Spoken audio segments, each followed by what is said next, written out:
Hi hello good morning. എന്തുണ്ട് എല്ലാവരുടെയും വിശേഷം? ഇന്ന് ചെറിയ മഴയും കാര്യങ്ങളൊക്കെ ഉണ്ടായിരുന്നു കേട്ടോ. അതുകൊണ്ട് റെയിൻ കോട്ടൊക്കെ ഇട്ടിട്ട് വന്നിട്ടുണ്ടായിരുന്നു. ചെറിയ ചാറ്റൽ മഴയായിരുന്നു. നമ്മളിന്ന് നേരെ പോകുന്നത് നമ്മൾ താമസിക്കുന്ന വീട്ടിലോട്ടാണ് കേട്ടോ. സാധാരണ എൻ്റെ അതായത് നൈറ്റ് ഡ്യൂട്ടി ഉള്ള സമയത്ത് ഡേ ഇൻ മൈ ലൈഫൊക്കെ ചെയ്യുമ്പോൾ എൻ്റെ വീടായിരിക്കും നിങ്ങൾ കാണാറുള്ളത്. നേരെ ഞാൻ അങ്ങോട്ടാണ് കേട്ടോ പോകാറുള്ളത്. പക്ഷേ ഇന്ന് നമ്മളൊന്ന് മാറ്റി പിടിച്ചു. നമ്മൾ ഇങ്ങോട്ടാണ് പോന്നിട്ടുള്ളത്. കാരണം നൈറ്റിന് മുന്നായിട്ടുണ്ടല്ലോ ഞാൻ എൻ്റെ പണികളൊക്കെ ഒരുവിധം കഴിച്ചു വെച്ചിട്ടാണ് നൈറ്റ് പോകാറുള്ളത്. പക്ഷേ ഇവിടെ നിന്ന് കുത്തഴിഞ്ഞ് കിടക്കുകയാണെങ്കിൽ കുറേ പണികളുണ്ട്, ക്ലീനിങ് പരിപാടികളുണ്ട്. ഒന്നും ഞാൻ തീർത്ത് വെച്ചിട്ടുണ്ടായിരുന്നില്ല കേട്ടോ. അങ്ങനെ അപ്പോൾ നേരെ വന്ന് ഞാൻ ഫേസൊക്കെ ഒന്ന് വാഷ് ചെയ്യാണ്. എൻ്റെ ഫേസിൽ നല്ല ഉറക്ക ക്ഷീണമുണ്ട് കേട്ടോ. കാരണം ഇന്നലെ രാത്രി നന്നായിട്ട് മഴ പെയ്തു. അപ്പോൾ നമുക്കിങ്ങനെ മൂടിപ്പൊതിച്ച് കിടന്ന് ഉറങ്ങാനൊക്കെ തോന്നുമല്ലോ. പക്ഷേ നമുക്ക് കുറേ കേസും കാര്യങ്ങളൊക്കെ ആയിട്ട് അങ്ങനെ വിചാരിച്ച പോലെ ഒന്നും ഉറങ്ങാനൊന്നും പറ്റില്ല കേട്ടോ. അപ്പോൾ പിന്നെ അതിൻ്റെ ആ ഒരു ക്ഷീണം ഫേസിൽ നന്നായിട്ടുണ്ട്. അപ്പോൾ നേരെ വന്ന് ഫേസൊക്കെ ഒന്ന് വാഷ് ചെയ്തു. ആ മാമകത്തിൻ്റെ ഫേസ് വാഷ് ഉണ്ടല്ലോ, അതിൽ ചെറിയ ചെറിയ ഗ്രാനുൾസ് ഉണ്ട് കേട്ടോ, സ്ക്രബ് ചെയ്യാനുള്ളത്. അപ്പോൾ അതിങ്ങനെ ഫേസിലിട്ട് ഇങ്ങനെ സ്ക്രബ് ചെയ്ത് ഫേസൊക്കെ ഒന്ന് വാഷ് ചെയ്ത് വരുമ്പോൾ തന്നെ നല്ലൊരു ഫ്രഷ്നെസ്സാണ്. പിന്നെ ഒരു മോയ്സ്ചറൈസർ കാര്യങ്ങളൊക്കെ ഇട്ട് കൊടുക്കുന്നുണ്ട് ഡോവിൻ്റെ. ഞാൻ യൂസ് ചെയ്യുന്ന പ്രൊഡക്ട്സിൻ്റെ ഒക്കെ ലിങ്ക് താഴെ ഡിസ്ക്രിപ്ഷനിൽ കൊടുക്കാം കേട്ടോ. ചെറിയൊരു സ്കിൻ കെയറേ ചെയ്യണുള്ളൂ. പിന്നെ ഒരു കെമിസ്റ്ററ്റ് പ്ലേയുടെ പിഗ്മെൻറ്റേഷൻ റോൾ ഓൺ അതും യൂസ് ചെയ്യുന്നുണ്ട്. ഇതിപ്പോൾ ഞാൻ ചില ദിവസങ്ങളിൽ നൈറ്റ് കഴിഞ്ഞ് വന്ന് നേരെ ഓടി വന്ന് കുളിക്കാറാണ് കേട്ടോ പതിവ്. ചില ദിവസം നല്ല ഡീപ്പായിട്ട് ക്ലീനിങ് ഡേ ഒക്കെ ആയിട്ട് ഞാൻ വിചാരിക്കും നമുക്ക് ക്ലീൻ ചെയ്യണം. അങ്ങനെയൊക്കെ വിചാരിക്കുന്ന ദിവസം ഇതുപോലെ ജസ്റ്റ് സ്കിൻ കെയറും കാര്യങ്ങളൊക്കെ ചെയ്ത് ക്ലീനിങ് എല്ലാം കഴിഞ്ഞിട്ട് ഞാൻ കുളിക്കാനൊക്കെ പോകാറുള്ളൂ കേട്ടോ. പിന്നെ ഒരു ഫ്രഷ്നെസ്സിനായിട്ട് ചെറുതായിട്ടൊന്ന് സ്പ്രേ ഒക്കെ യൂസ് ചെയ്തു. ലാക്മിയുടെ 2 ഷെയ്ഡ് കണ്ടില്ല, അതിൽ ഓറഞ്ച് ഷെയ്ഡാണ് കേട്ടോ യൂസ് ചെയ്തിട്ടുള്ളത്. അതിടുമ്പോണ്ടല്ലോ മേക്കപ്പ് ഒന്നും ഇടാണ്ട് തന്നെ ഫേസ് നല്ല ബ്രൈറ്റ് ആയിട്ട് ഇരിക്കും കേട്ടോ. കണ്ടില്ലേ, എനിക്ക് അതുകൊണ്ട് നല്ല ഇഷ്ടമാണ്. നമ്മൾ വേറെ മേക്കപ്പ് കാര്യങ്ങളൊന്നും ചെയ്തിട്ടില്ല. പിന്നെ വീഡിയോയിൽ ഇത്തിരി മെനയായിട്ട് ഇരുന്നോട്ടെ എന്ന് കരുതിയിട്ട് ഞാൻ ലിപ്സ്റ്റിക് ഇട്ട് കൊടുത്തതാണ് കേട്ടോ. അല്ലെങ്കിൽ അതും അങ്ങനെ ഇടാറൊന്നുമില്ല. പിന്നെ കുറച്ച് നാൾ ഈ വീട് ഇങ്ങനെ അടച്ചുപൂട്ടി കിടുന്നതിൻ്റെ ചെറിയൊരു സ്മെല്ലും കാര്യങ്ങളൊക്കെ ഉണ്ട്. അപ്പോൾ അതൊന്ന് പൊക്കോട്ടെ എന്ന് കരുതിയിട്ട് ഞാൻ 2 ചന്ദനത്തിരി കത്തിച്ച് വെക്കുന്നുണ്ട് കേട്ടോ. നല്ല സ്മെല്ലാണ് ഇതിൻ്റെ. അപ്പോൾ എനിക്കത് ഇങ്ങനെ ചന്ദനത്തിരിയൊക്കെ കത്തിച്ച് ഇങ്ങനെ പാട്ടൊക്കെ വെച്ചിട്ട് ഇങ്ങനെ പണിയെടുക്കാനായിട്ട് ഭയങ്കര ഇഷ്ടമാണ് കേട്ടോ. അപ്പോൾ നമ്മൾ ഭയങ്കര ഭാരം എനിക്ക് ഫീൽ ചെയ്യില്ല. നമ്മൾ ചെയ്യുന്ന പണി ഭയങ്കര സിമ്പിളായിട്ട് പെട്ടെന്ന് തീരുന്ന പോലെ എനിക്ക് ഫീൽ ചെയ്യും കേട്ടോ. അപ്പോൾ ഞാൻ സ്പീക്കറിൽ എനിക്ക് ഫേവറേറ്റ് ആയിട്ടുള്ള സോങ് കാര്യങ്ങളൊക്കെ പ്ലേ ചെയ്തിട്ടുണ്ട്. 2 ചന്ദനത്തിരിയൊക്കെ കത്തിച്ച് വെച്ചിട്ട് പോസിറ്റീവ് വൈബ്സ് ഓൺലി. അപ്പോൾ ഇത് നമ്മൾ പണികളിലോട്ട് കിടക്കാണ്. അടുത്തതെന്ന് പറയണത് ആദ്യം തന്നെ ഞാൻ വന്നിട്ട് ചെടിക്ക് നനയ്ക്കാൻ പോകാൻ കേട്ടോ. കാരണം 2-3 ദിവസമായിട്ട് ഇപ്പോൾ പൂട്ടിക്കെടുക്കല്ലേ, അപ്പോൾ അതിന് വെള്ളമൊന്നും കൊടുക്കാറില്ല. അല്ലെങ്കിൽ ഞാനിവിടെ വെക്കുന്ന പ്ലാന്റ്സ് എന്ന് പറയണത് ഇങ്ങനെ എന്താ പറയുക, ഇൻഡോർ പ്ലാന്റ്സ്, അധികം വാട്ടർ ആവശ്യമില്ലാത്തതാണ് കേട്ടോ. ഈ ഒരു സ്നേക്ക് പ്ലാന്റൊക്കെ 2-3 ആഴ്ച നനയ്ക്കാൻ ചെയ്താൽ ഒരു കുഴപ്പം ഉണ്ടാവില്ല കേട്ടോ. അപ്പോൾ ഞാൻ ജസ്റ്റ് അങ്ങനെ സ്പ്രേ ചെയ്ത് കൊടുക്കുന്നുള്ളൂ. പിന്നെ CC പ്ലാന്റ്, ഇതൊക്കെ ഇൻഡോർ പ്ലാന്റ്സ് ആണ്. ഒരുപാട് ചെടികളൊന്നും ഇല്ല കേട്ടോ. ഞാൻ 2-3 വെച്ചിട്ടുള്ളൂ എൻ്റെ ഒരു ഇഷ്ടത്തിന് വേണ്ടിയിട്ട്. ഇത് വീട്ടിൽ നിന്ന് കൊണ്ടുവന്ന മണി പ്ലാന്റ് ആണ്. അത് ചട്ടി അടക്കം ഞാൻ കൊണ്ടുവന്നു. ഇവിടെ ഇരുന്നോട്ടേന്ന് കരുതിയിട്ട് പിന്നെ ഒരെണ്ണം ഞാൻ വെച്ച് പിടിപ്പിക്കുന്നുണ്ട് കേട്ടോ. അതാണെങ്കിൽ പിടിച്ച് വരുന്നുള്ളൂ. ഇവിടെ നമ്മൾ ഒരുവിധം ഐറ്റംസൊക്കെ തീർത്ത് വെച്ചിട്ടാണ് പോയിട്ടുണ്ടായിരുന്നത്. അതായത് ഗ്രോസറി ആണെങ്കിലും വെജിറ്റബിൾസ് ആണെങ്കിലും ഒന്നും ഇവിടെ ഇനി സ്റ്റോക്കില്ല കേട്ടോ.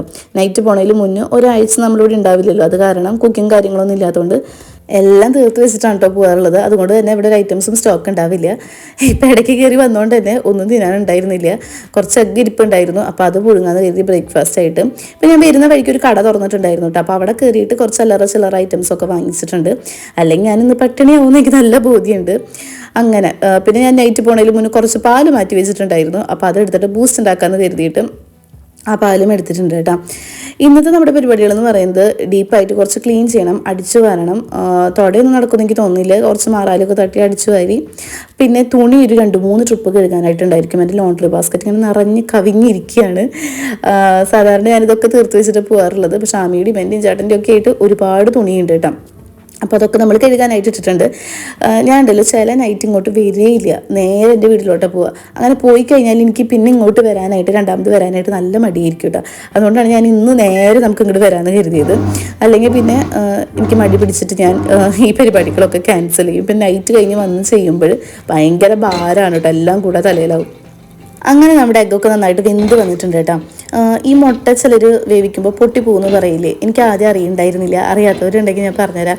നമ്മൾ എഗ്ഗ് ആദ്യം ലോ ഫ്ലെയിമിൽ ഉപ്പിട്ടിട്ട് വേവിച്ചെടുക്കുക കേട്ടോ. ഒരു 10 മിനിറ്റ് അങ്ങനെ വേവിച്ച ശേഷം പിന്നെ ഹൈ ഫ്ലെയിമിൽ വെച്ചിട്ട് ഒരു 5 മിനിറ്റ് വേവിച്ച് കഴിഞ്ഞാൽ മുട്ട ഒട്ടും പൊട്ടില്ല കേട്ടോ. പിന്നെ നല്ലോണം തണുത്തിട്ട് അതിൻ്റെ ഒരു തൊണ്ടൊക്കെ പൊളിച്ചെടുക്കുകയാണെങ്കിൽ ഒട്ടും പിടിക്കില്ല തൊണ്ടിൽ. അങ്ങനെ ബൂസ്റ്റൊക്കെ ഇട്ട് കൊടുത്ത് ബൂസ്റ്റും സെറ്റായിട്ടുണ്ട്. ഇവിടെ ചായയും കാപ്പിയും ബൂസ്റ്റും ഒക്കെ സ്റ്റോക്കാണ് കേട്ടോ. അതിനൊരു കുറവില്ല. അതൊരു ഹെൽത്തി ഡയറ്റ് ഫോളോ ചെയ്യുന്നവർക്ക് പറ്റിയതല്ല. അതിനോട് ചിലരൊക്കെ ചോദിക്കാറുണ്ട് ഡയറ്റ് ഫോളോ ചെയ്യുന്നുണ്ടോയെന്ന്. ഞാനിപ്പോൾ ഒന്നും ചെയ്യുന്നില്ല. ഞാൻ വെയിറ്റ് കൂടി വരുന്നുണ്ട്. അതുകൊണ്ട് എനിക്ക് നല്ല ടെൻഷനുണ്ട് കേട്ടോ. അപ്പോൾ ചിലർ ഞാനിത് പറയുമ്പോൾ പറയും നീ അത്ര വെയിറ്റൊന്നും ഇല്ലല്ലോ, നീ അത്ര വണ്ണമൊന്നും ഇല്ലല്ലോ എന്ന്. പക്ഷേ ഉണ്ടല്ലോ, ഞാൻ UAE സമയത്ത് ഇങ്ങനെ കൺസീവ് ചെയ്യണതിന് മുന്നേ നമ്മൾ ഡോക്ടറെ കൺസൾട്ട് ചെയ്യുമല്ലോ. അപ്പോൾ പോയി കണ്ടപ്പോൾ പറഞ്ഞത് കൺസീവ് ചെയ്യാനൊക്കെ ആയിട്ട് എൻ്റെ ഹൈറ്റിന് പറ്റിയൊരു വെയിറ്റ് എന്ന് പറയുന്നത് 50-52 kg ആണെന്നാണ്. എനിക്കത് തന്നെയാണ് കേട്ടോ ഭംഗി തോന്നുന്നത്. വണ്ണം വെച്ച് വരുമ്പോൾ എനിക്ക് തീരെ മെന തോന്നാറില്ല. അങ്ങനെ അപ്പോൾ അതിലോട്ട് ആവണം, അതിന് ഡയറ്റ് ചെയ്യണം, വർക്കൗട്ട് ചെയ്യണം എന്നൊക്കെ ആഗ്രഹമുണ്ട്. പക്ഷെ നടക്കുന്നില്ല, സമയവും കിട്ടുന്നില്ല കേട്ടോ. പിന്നെ ഞാൻ പറഞ്ഞല്ലോ, ഞാൻ കുറച്ച് ഐറ്റംസൊക്കെ വാങ്ങിയിട്ടുണ്ടായിരുന്നു എന്ന് വരുന്ന വഴിക്ക്. അപ്പോൾ വാങ്ങിയതാണ് ഈ ക്രീം ബണ്ണ്. അപ്പോൾ ഞാൻ കരുതി ബൂസ്റ്റും ക്രീം ബണ്ണും കൂടെ കഴിക്കാമെന്ന്. ഞാനിപ്പോൾ ഇരിക്കുന്ന സെറ്റിലെ കവർ കണ്ടോ, അത് ഞാൻ ഓൺലൈൻ വാങ്ങിയതാണ് കേട്ടോ. അടിപൊളി കുറേ കവറുകളുണ്ട്, നല്ല വെറൈറ്റി. പഴയ സെറ്റൊക്കെ നമ്മൾ വേറെ കുഷൻ അടിക്കാൻ കൊടുക്കില്ലേ, അതിന് പകരം നിങ്ങൾ ഇതുപോലെ കവേഴ്സ്, ഇങ്ങനത്തെ കവർ വാങ്ങാൻ കിട്ടും. അത് വാങ്ങിയിട്ടാൽ മതി കേട്ടോ. നമ്മുടെ ഇഷ്ടത്തിന് പല കളറ് കവർ ഏത് വേണമെങ്കിലും വാങ്ങിയിടാം. പക്ഷെ അതിൽ എനിക്കൊരു അബദ്ധം പറ്റി. ഞാനത് വാങ്ങുന്ന സമയത്ത് 2 സെറ്റ് എന്നാണ് കണ്ടിട്ടുണ്ടായിരുന്നത്. അതെന്ന് പറയണത് ആ അപ്പറിലും ലോവറിലും കുഷൻസിൽ ഇടാനുള്ളതായിരുന്നു. ഞാൻ കരുതി 2 സെറ്റിലേക്ക് ഇടാൻ പറ്റുന്നു. എന്നിട്ട് ഞാനത് ഓർഡർ കൊടുത്തു. സംഭവം വന്നു. ഞാൻ ഇട്ട് നോക്കിയപ്പോൾ എനിക്ക് നന്നായിട്ട് ഇഷ്ടപ്പെട്ടു. പക്ഷെ അമിളി പറ്റിയെന്ന് മനസ്സിലായിട്ടോ. ഒരു സെറ്റിനുള്ളത് വന്നിട്ടുണ്ടായിരുന്നുള്ളൂ. അപ്പോൾ ഞാൻ കരുതി കുഴപ്പമില്ലല്ലോ, ഒന്നും കൂടെ ഓർഡർ ചെയ്താൽ മതിയല്ലോ എന്ന് കരുതിയിട്ട് വീണ്ടും ഓർഡർ ചെയ്തു. സെയിം സാധനം തന്നെ. പക്ഷെ വന്നപ്പോൾ വേറെ കളറെന്ന് മാത്രമല്ല, ഇതിൽ പാറ്റേണും വ്യത്യാസം ഉണ്ടായിരുന്നു. ലൈൻസൊക്കെ ഉള്ളത് വന്നിട്ടുണ്ടായിരുന്നത്. അത് ഞാൻ റിട്ടേൺ ആക്കി. എന്നിട്ട് പിന്നെ നോക്കുമ്പോൾ സംഭവം ഔട്ട് ഓഫ് സ്റ്റോക്കായി. അടുത്ത സെറ്റിക്ക് ഇടാൻ വേറെ ഇല്ല. അങ്ങനെ ഈ ക്യൂട്ട് ഐറ്റംസൊക്കെ ആമീരിയാണ് കേട്ടോ. ഇതൊക്കെ ഇങ്ങനെ ചോക്ലേറ്റ്സൊക്കെ വാങ്ങുമ്പോൾ കിട്ടിയത്. അവൾ ടേബിൾ ഇങ്ങനെ അലങ്കോലാക്കി ഇട്ടപ്പോൾ ഞാനൊന്ന് ഒതുക്കി വെക്കാമെന്ന് കരുതി. പിന്നെ കുറേ കീ ചെയിൻസൊക്കെ ആൾ വാങ്ങിക്കും കേട്ടോ. ഭയങ്കര ഇഷ്ടമാണ്, ഭയങ്കര ഫേവറേറ്റാണ് കീ ചെയിൻസൊക്കെ. ഞാൻ ബാംഗ്ലൂർ പോയപ്പോൾ വാങ്ങിയതാണ് ക്യാമറ ടൈപ്പ്. അതിങ്ങനെ പ്രൊജക്ടർ പോലത്തെയാണ് കേട്ടോ. ഇങ്ങനെ കാർട്ടൂൺ ക്യാരക്ടേഴ്സിനൊക്കെ ഇങ്ങനെ വോൾസിൽ കാണാൻ പറ്റും. പക്ഷേ അത് കേടായിട്ട് ഇരിപ്പാണ്. ഇപ്പോൾ പൂരപ്പറമ്പിലൊക്കെ കാണാനുണ്ട് കേട്ടോ. ആദ്യം ഇവിടെ ഒന്നും കിട്ടില്ലായിരുന്നു. കഴിഞ്ഞ കൊല്ലം ഞാൻ ബാംഗ്ലൂരിൽ നിന്ന് വാങ്ങിയതാണ്. അങ്ങനെ പിന്നെ ഞാൻ വാങ്ങിയ ഐറ്റംസ് ബ്രെഡ്, പിന്നെ ക്രീം ബണ്ണ്, സബോള അതൊക്കെ വാങ്ങി. അപ്പോൾ അതൊക്കെ ഇങ്ങനെ റീസ്റ്റോക്ക് ചെയ്തു. പിന്നെ മധുരക്കിഴങ്ങ് ചേട്ടൻ വാങ്ങി വെച്ചിട്ടുണ്ട് കേട്ടോ. അപ്പോൾ അത് നമുക്ക് ഉച്ചയ്ക്ക് പുഴുങ്ങി കഴിക്കാമെന്നാണ് ഞാൻ വിചാരിക്കുന്നത്. മുട്ട കണ്ടോ, ഒട്ടും തൊണ്ട് ഇങ്ങനെ പിടിക്കാണ്ട് നല്ലപോലെ തണുത്തിട്ട് നമ്മൾ ഈ തൊണ്ട് പൊളിച്ചെടുക്കണോണ്ട് തീരെ പിടിക്കില്ല കേട്ടോ. അത് നീറ്റായിട്ട് തന്നെ നമുക്കിങ്ങനെ അടർത്തിയെടുക്കാനായിട്ട് പറ്റും. മുട്ട കഴിക്കുമ്പോൾ 3 എണ്ണമൊക്കെ എനിക്ക് കൂടുതലാണ് കേട്ടോ. പിന്നെ വേറെ ഒന്നും കഴിക്കുന്നില്ലല്ലോ എന്ന് കരുതിയിട്ടാണ് ഞാൻ 3 എണ്ണം എടുത്തിട്ടുള്ളത്. കുറച്ച് ഉപ്പും കുരുമുളകൊക്കെ ഇങ്ങനെ വെതറി കൊടുക്കുന്നുണ്ട്. ടൊമാറ്റോ കെച്ചപ്പ് ഉണ്ടല്ലോ, അതും കൂടി ഉണ്ടെങ്കിൽ എനിക്ക് ഇഷ്ടമാണ് കേട്ടോ. അങ്ങനെ മേലെ ഇങ്ങനെ ഒഴിച്ചിട്ട് കഴിക്കാൻ ടേസ്റ്റാണ്. ഞാനിടയ്ക്ക് ആമിക്കുടിക്കും കൊടുക്കാറുണ്ട്. 3 എഗ്ഗ് എൻ്റെ അമ്മ ഒറ്റിരിപ്പിനകത്തിരുന്ന് തിന്നാന്ന് പറയുന്നത് എനിക്ക് ഭയങ്കര ടാസ്ക്കാണ് കേട്ടോ. എൻ്റെ കാര്യത്തിൽ മാക്സിമം 2 എണ്ണമാണ്. അല്ലെങ്കിൽ പിന്നെ ഇങ്ങനെ ഗ്യാപ്പിട്ട് കഴിക്കണം. അതുകൊണ്ട് തന്നെ ഞാനിതൊക്കെ ഒറ്റയടിക്കല്ല കേട്ടോ കഴിച്ചത്. കുറച്ച് കഴിച്ചു, പിന്നെ പോയിട്ട് ചെറിയ ക്ലീനിങ് പരിപാടികൾ, മാറാൾ തട്ടൽ അതൊക്കെ ചെയ്ത് വന്നിട്ട് പിന്നെ ബാക്കി കഴിച്ചു. അങ്ങനെ കഴിച്ചുകൊണ്ടിരിക്കുകയായിരുന്നു. അവസാനമായപ്പോൾ എനിക്ക് തീരെ ഇറങ്ങാണ്ടായപ്പോൾ ഒരു കപ്പ് വെള്ളം കൊണ്ടുവച്ചിട്ടാണ് കേട്ടോ ഞാൻ കഴിക്കണത്. എല്ലാ ക്ലീനിങ്ങും പരിപാടികളും വീഡിയോയിൽ കാണിക്കാൻ പറ്റില്ല കേട്ടോ. അങ്ങനെ ഷൂട്ട് ചെയ്ത് നടന്നു കഴിഞ്ഞാൽ എൻ്റെ ക്ലീനിങ് കഴിയില്ല, ടൈം കുറേ ആവുകയും ചെയ്യും. കുറച്ച് വാഷ് ബേസും കാര്യങ്ങളൊക്കെ ക്ലീൻ ചെയ്തു. പിന്നെ നമ്മൾ ഡീപ്പായിട്ടൊന്ന് അടിച്ച് വാരി ക്ലീൻ ചെയ്യണമെന്ന് വിചാരിക്കുന്നുണ്ട്. മാറാലൊക്കെ തട്ടിയിട്ടുണ്ടായിരുന്നു. ഹാളിൽ ഈ ഒരു കാർപ്പറ്റ് ഇട്ടിട്ടില്ലേ, അത് ഞാൻ അങ്ങനെ എപ്പോഴും തട്ടിക്കുടഞ്ഞ് ക്ലീൻ ചെയ്യാറൊന്നുമില്ല കേട്ടോ. അടിച്ചു വരുന്ന സമയത്താണെങ്കിലും ഇതിന് പുറത്തൂടെ മാത്രമേ അടിച്ചു വരാറുള്ളൂ. അപ്പോൾ ഈ ഒരു ഷീറ്റൊക്കെ നല്ലപോലെ തട്ടിക്കുടഞ്ഞാൽ തന്നെ ഒരുപാട് പൊടി ഇതിൻ്റെ അടിയിലുണ്ടായിരിക്കും കേട്ടോ. പിന്നെ ടേബിളുകളും സെറ്റും ഒക്കെ അങ്ങോട്ടും ഇങ്ങോട്ടൊക്കെ മാറ്റിയിട്ട് ഡീപ്പായിട്ട് ക്ലീൻ ചെയ്യുന്നുണ്ട് കേട്ടോ. ഞാൻ സാധാരണ നൈറ്റിന് പോണതിന് മുന്നേ ചെയ്യണമെന്ന് വിചാരിച്ചതാണ്. പക്ഷേ അന്ന് എനിക്ക് ചെയ്യാൻ പറ്റിയില്ല കേട്ടോ. ചില സാഹചര്യങ്ങൾ കാരണം നമുക്കന്ന് ക്ലീൻ ചെയ്യാൻ പറ്റില്ല. പിന്നെ ഞാൻ കരുതി ഡേ ടൈമിൽ ചെയ്തേക്കാന്ന്. കുറേ പൊടി ഉണ്ടായിരുന്നു. അങ്ങനെ നമ്മുടെ ഡീപ്പായിട്ടുള്ള അടിച്ചു വാരൽ ക്ലീനിങ് പരിപാടികളൊക്കെ കഴിഞ്ഞ ശേഷം ഞാൻ നേരെ ഉപ്പിലിട്ടത് കഴിക്കാമെന്ന് കരുതിയിട്ട് വന്നു കേട്ടോ. എനിക്കിങ്ങനെ ക്രേവിങ്സ് വരും കേട്ടോ അങ്ങനെ ഉപ്പിലിട്ട ഐറ്റംസ് കഴിക്കാനായിട്ട്. ഇത് ഞാൻ ഇട്ട് വെച്ചിട്ടുള്ളതാണ്.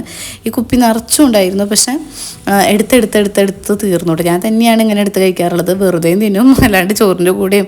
എനിക്കിത് ഈ ഉപ്പിലിട്ട എന്തെങ്കിലും ഉണ്ടെങ്കിൽ, പിന്നെ എന്തെങ്കിലും ഒരു ഉപ്പേരിക്കറി, ചോറൊക്കെ ഉണ്ടെങ്കിൽ പെട്ടെന്ന് ഫുഡ് കഴിക്കാൻ പറ്റുമെങ്കിൽ ഭയങ്കര ഇഷ്ടമാണ് ഇങ്ങനെയുള്ള ഐറ്റംസൊക്കെ. അപ്പോൾ അതൊക്കെ കഴിച്ചു. പിന്നെ നമ്മൾ ബെഡ്ഷീറ്റൊക്കെ ഒന്ന് ചേഞ്ച് ചെയ്യണമെന്ന് വിചാരിച്ചിരുന്നു. ഈ ഒരു ഗ്രീൻ കളർ ബെഡ്ഷീറ്റ് നല്ല ക്വാളിറ്റി ഉള്ളതാണ് കേട്ടോ. നല്ലൊരു ബെഡ്ഷീറ്റാണ്. ഞാൻ ഓൺലൈൻ വാങ്ങിയിട്ടുണ്ടായിരുന്നതാണ്. നല്ലൊരു ഷെയ്ഡുമാണ്. അപ്പോൾ അത് നമ്മൾ ചേഞ്ച് ചെയ്തിട്ട് ഒരു ബ്രൗൺ വിരിക്കാമെന്നാണ് വിചാരിക്കുന്നത്. ഇത് ഒരാഴ്ചയായിട്ട് വിരിച്ച് വെച്ചിരിക്കുന്ന ഒരു ബെഡ്ഷീറ്റാണ് കേട്ടോ. തീരെ മാറ്റിയിട്ടുണ്ടായിരുന്നില്ല. 1-2 ആഴ്ചയൊക്കെ കഴിയുമ്പോഴാണ് ഞാൻ ബെഡ്ഷീറ്റുകൾ ചേഞ്ച് ചെയ്യാറുള്ളത്. ആഴ്ചയിൽ ചേഞ്ച് ചെയ്യണമെന്നാണ് പറയണത്. അങ്ങനെ ബെഡ്ഷീറ്റൊക്കെ വിരിച്ച് ഒരുവിധം നമ്മുടെ ഒതുക്കൽ പരിപാടികളെല്ലാം കഴിഞ്ഞപ്പോൾ തന്നെ ഞാൻ കുറച്ച് ടയേർഡായിട്ടോ, നൈറ്റൊക്കെ കഴിഞ്ഞ് വന്നതല്ലേ, ഭയങ്കര ക്ഷീണം തോന്നുന്നുണ്ടായിരുന്നു. അപ്പോൾ ഞാൻ കരുതി കുറച്ച് നേരം ഇനി ഒന്ന് റെസ്റ്റ് എടുക്കാം, 1 മണിക്കൂർ അങ്ങാനും ഉറങ്ങിയിട്ട് നേരെ വീട്ടിലോട്ട് പോകാമെന്ന് വിചാരിക്കുന്നത്. അപ്പോൾ ഇന്നത്തെ നമ്മുടെ ഒരു വ്ളോഗ് ഇത്രയേ ഉള്ളൂ. ഇഷ്ടപ്പെട്ടെങ്കിൽ ലൈക്ക് ചെയ്യാനും ഷെയർ ചെയ്യാനും കമൻറ്റ് ചെയ്യാനും മറക്കരുത്. അപ്പോൾ നല്ലൊരു ടോപ്പിക്കായിട്ട് നെക്സ്റ്റ് ടൈം കാണാം. ബൈ.